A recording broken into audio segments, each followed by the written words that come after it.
E nesse vídeo iremos contar a história da imigração japonesa no Brasil. A vinda de imigrantes japoneses para o Brasil foi motivada por interesses dos dois países. O Brasil necessitava de mão de obra para trabalhar nas fazendas de café, principalmente em São Paulo e no norte do Paraná. E o Japão precisava aliviar a tensão social no país, causada por seu alto índice demográfico. Para conseguir isso, o governo japonês adotou uma política de emigração desde o princípio de sua modernização, iniciada na era Meiji de 1868. Apesar de não serem favoráveis à imigração, em 1906, os governos do Japão e do estado de São Paulo levaram adiante esse processo. A imigração japonesa no Brasil tem como marco inicial a chegada do navio Kasato Maru em Santos no dia 18 de junho de 1908, do porto de Kobe. A embarcação trouxe, numa viagem de 52 dias, os 781 primeiros imigrantes vinculados ao acordo imigratório estabelecido entre o Brasil e o Japão, além de 12 passageiros independentes. Embora o Japão tenha enviado seus primeiros imigrantes ao Brasil em 1908, os primeiros japoneses a pisar em solo brasileiro foram 4 tripulantes do barco Wakami Amaru, que em 1803 afundou na costa japonesa. Os náufragos foram salvos por um navio de guerra russo, que mesmo não podendo desviar-se de sua rota, levou-os em sua viagem. No retorno, a embarcação aportou para conserto em Porto de Desterro, atual Florianópolis, Santa Catarina, no dia 20 de dezembro, permanecendo até 4 de fevereiro de 1804. Ali,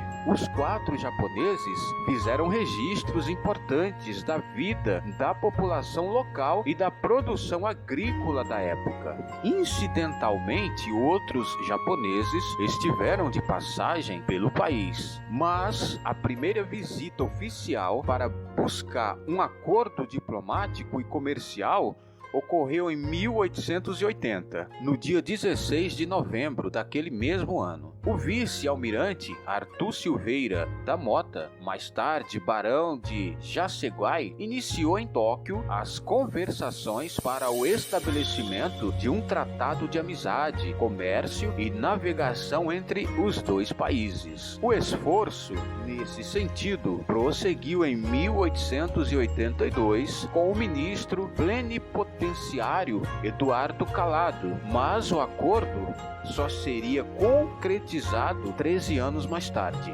em dia 5 de novembro de 1895, em Paris. Brasil e Japão assinaram o Tratado de Amizade, Comércio e Navegação. Abertura à imigração. Entre eventos que antecederam a assinatura do tratado, destaca-se a abertura brasileira às imigrações japonesas e chinesas, autorizadas pelo Decreto-Lei 97, de 5 de outubro de 1892. Com isso, em 1894, o Japão envia o deputado Tadashi Nemoto para uma visita, cujo roteiro incluía os estados da Bahia, do Rio de Janeiro, Minas Gerais e São Paulo. Satisfeito com o que viu, Nemoto manda um relatório ao governo e às empresas de imigração japonesa, recomendando o Brasil apto a acolher os imigrantes orientais. A partir da primeira leva de japoneses que deveria vir trabalhar nas lavouras de café em 1897,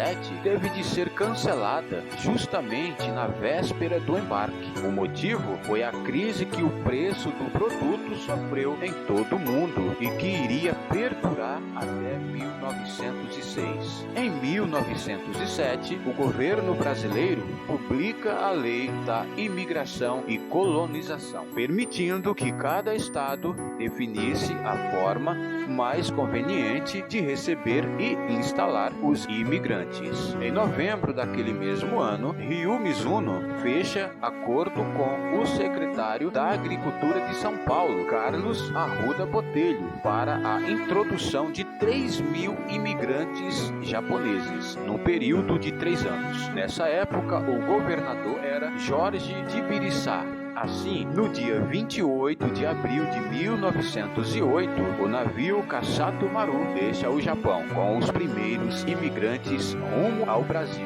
O período da imigração. Os 793 japoneses recém-chegados foram distribuídos em 6 fazendas paulistas. Enfrentaram, porém, um duro período de adaptação. O grupo contratado pela Companhia Agrícola Fazenda Dumont, por exemplo, não permaneceu ali mais que 2 meses. As outras fazendas também foram sendo gradativamente abandonadas pelos exóticos trabalhadores de olhos puxados e costumes tão diferentes. Em setembro de 1909, estavam apenas 191 pessoas nas fazendas contratantes. Não obstante, no ano seguinte, a segunda leva de imigrantes já estava a caminho no dia 28 de junho de 1910. O navio Ryoji Maru aportava em Santos, com mais de 906 trabalhadores a bordo. Distribuídos por outras fazendas, eles viveriam os mesmos problemas de adaptação dos compatriotas que os antecederam. Aos poucos, porém, os conflitos foram diminuindo e a permanência nos locais de trabalho ficou mais duradoura, conquistando espaço. Os primeiros imigrantes japoneses a se tornarem proprietários de terra foram 5 famílias que adquiriram em fevereiro de 1911 lotes junto à estação Cerqueira César, na estrada de ferro Sorocabana, dentro do projeto de colonização Monções, criado na época pelo governo federal.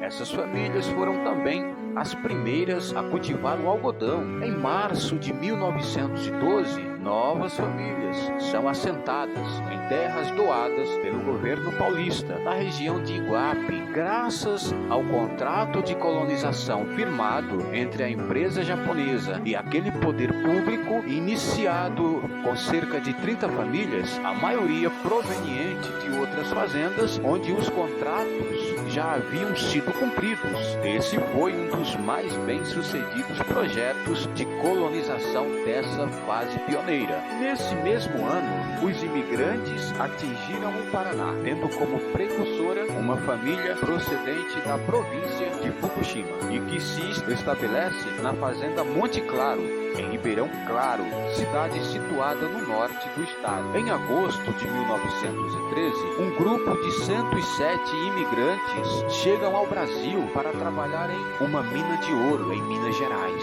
Foram os 5 os únicos mineiros na história da imigração. Em 1914, o número de trabalhadores japoneses no estado de São Paulo já estava em torno de 10.000 pessoas, com uma situação financeira desfavorável. O governo estadual decidiu proibir novas contratações de imigrantes e, em março, avisou a Companhia da Imigração que não mais subsidiaria o pagamento de passagens do Japão para o Brasil. No entanto, a abertura de novas comunidades rurais, utilizando-se a mão de obra existente, continuou. Por essa época, ocorreu também um dos episódios mais tristes da história da imigração, quando dezenas de pessoas que haviam se instalado na colônia Irano, em Cafelândia, morreram vítimas da malária, doença então desconhecida para os japoneses. Adaptação cultural e a Segunda Guerra Mundial. Com o aumento do número de colônias agrícolas japonesas, que nesse período se expandiram principalmente em direção ao noroeste do estado de São Paulo, começam a surgir também muitas escolas primárias destinadas a atender aos filhos dos imigrantes. Em 1918, formaram-se então as 2 primeiras professoras oficiais saídas da comunidade. A as Irmãs Kumabi pela Escola Normal do Rio de Janeiro. Em 1923, Escola de Odontologia de Pindamonhangaba formou também o primeiro dentista de origem japonesa. Essa presença crescente de um povo exótico no país, porém, não parou de gerar polêmicas. Tanto na esfera executiva, legislativa, surgiram opiniões a favor e contra a entrada de novos imigrantes japoneses. Em 1932, segundo informações do Consulado-Geral do Japão em São Paulo, na época, a comunidade Nikkei era composta por 132.689 pessoas, com maior concentração na linha noroeste. Desse total, 90% dedicava-se à agricultura. Nessa época, havia também diversas publicações em japonês, com periodicidade semanal, quinzenal e mensal. Em 1938, ano antecedente à Segunda Guerra Mundial, o governo federal começou a limitar as atividades culturais e educacionais dos imigrantes. Em dezembro, decretou o fechamento de todas as escolas estrangeiras, principalmente japonesas, alemãs e italianas. As comunidades oriundas dos países integrantes do eixo Roberto, Roma, Berlim, Tóquio, começaram a sentir os sintomas do conflito iminente. Em 1940, todas as publicações em japonês tiveram a sua circulação proibida. No ano seguinte, chegaram as últimas correspondências do Japão. Até o fim da guerra, os japoneses viveram um período de severas restrições, inclusive com o confisco de todos os bens. Período pós-guerra. Em 1948, Yukishige Tamura é eleito vereador em São Paulo, tornando-se o primeiro Nikkei a ocupar o cargo eletivo em uma capital. Já em clima de paz, é restabelecido em 1949 o comércio entre Brasil e Japão por meio de um acordo bilateral. Um ano depois, o governo federal anuncia a liberação dos bens confiscados aos imigrantes dos países do eixo e, em 1951, aprova projeto para a introdução no país de 5.000 famílias imigrantes. Encorajadas, as empresas japonesas começam a planejar investimentos no Brasil. As primeiras delas chegam em 1953. 50 anos após a chegada do navio Kasatomaru em Santos, o número de japoneses e descendentes no país somava 404.630 pessoas. O príncipe Mikasa, irmão do imperador Hirohito, visita o país para participar das festividades do cinquentenário da imigração. Nas eleições majoritárias de 1962, já se pôde observar a plena integração social e política dos brasileiros descendentes de japoneses, quando 6 Nisseis são escolhidos por meio das urnas, 3 para a Câmara Federal, Miyamoto do Paraná, Hirata e Tamura de São Paulo, os 3 para a Assembleia Legislativa de São Paulo, Yoshifumi Uchiyama, Antônio Morimoto e Diogo Nomura. Em 1967, o príncipe herdeiro Akihito e a princesa Michiko visitam o Brasil pela primeira vez. Na recepção ao casal imperial, a comunidade nipo-brasileira lota o estádio do Pacaembu. Em 1973, chega em Santos o Nippomaru, o último navio a transportar imigrantes japoneses. Em 1978, a imigração japonesa comemorou 70 anos. O príncipe herdeiro Akihito e a princesa Michiko participam das festividades e novamente o Pacaembu foi lotado. No prédio da Sociedade Brasileira de Cultura Japonesa, o Bunkyo, foi inaugurado o Museu da Imigração Japonesa no Brasil. a integração consolidada. Os anos 60 foram marcados em muitos aspectos pela integração dos Nikkeis à sociedade brasileira, além da participação ativa na vida política por meio de seus representantes nas casas legislativas. Eles começaram a despontar nas áreas culturais, notadamente na grande imprensa, onde o pioneiro foi Hideo Onaga, na Folha de São Paulo, e nas artes plásticas, com destaque para Manabumab. Nesse mesmo período, durante o governo Costa e Silva, também é nomeado o primeiro-ministro descendente de japoneses, o empresário Fábio Yasuda, que assumiu o cargo de ministro da Indústria e Comércio, sem, no entanto, cumprir integralmente sua gestão. No futuro, os dois seriam chamados a assumir cargos equivalentes. Shigeaki Ueki, como ministro de Minas e Energia do Estado do governo Geisel, e Seigo de Suzuki, como ministro da Saúde do governo Sarney. Outro marco muito importante, 1964, foi a inauguração da sede da Sociedade Brasileira de Cultura Japonesa, na Rua São Joaquim. O Bunkyo passou a promover e coordenar a maioria dos grupos dos grandes eventos com envolvimento da comunidade nipo brasileira como um todo, aniversários da imigração, visitas ao Brasil de membros da família imperial, etc. A partir da década de 70, começaram a surgir as primeiras obras literárias escritas por Nikkeis, tendo como temas o Japão e os imigrantes entre eles. Japão Passado e Presente, de José Yamashiro, 1978. História dos Samurais, também de Yamashiro, em 1982, e a obra considerada como referência obrigatória dentro da história da imigração, que é O Imigrante Japonês, de Tomo Handa, lançado em 1987. Em 1988, no 80º aniversário da imigração, comemorado com a presença do príncipe Aya, filho de Akihito, o censo demográfico da comunidade, feito por amostragem, estimava o número de Nikkeis no país em 1.228.000 pessoas. Nesse final de década,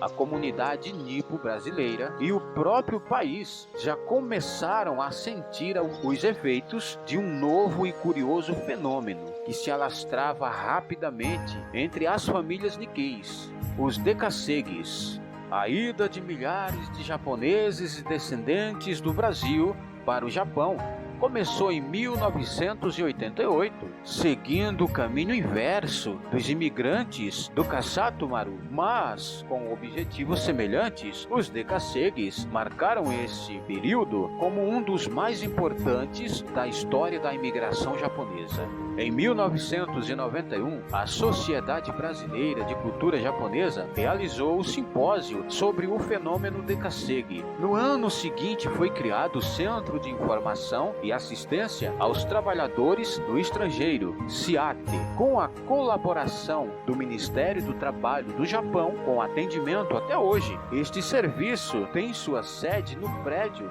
da Sociedade Brasileira de Cultura Japonesa. Surge também, no mesmo período, a primeira obra literária de ficção escrita por uma Nikkei, tendo como personagens descendentes de japoneses e abordando também o fenômeno Dekasegi. Sonhos Bloqueados, lançado em 1992 pela professora Laura Hasegawa. Outro importante acontecimento desta década foi a comemoração, em 1995, do centenário do Tratado de Amizade, Comércio e Navegação entre o Brasil e Japão. A princesa Norinomiya, filha de Akihito, já então imperador do Japão, veio prestigiar as festividades em 1997.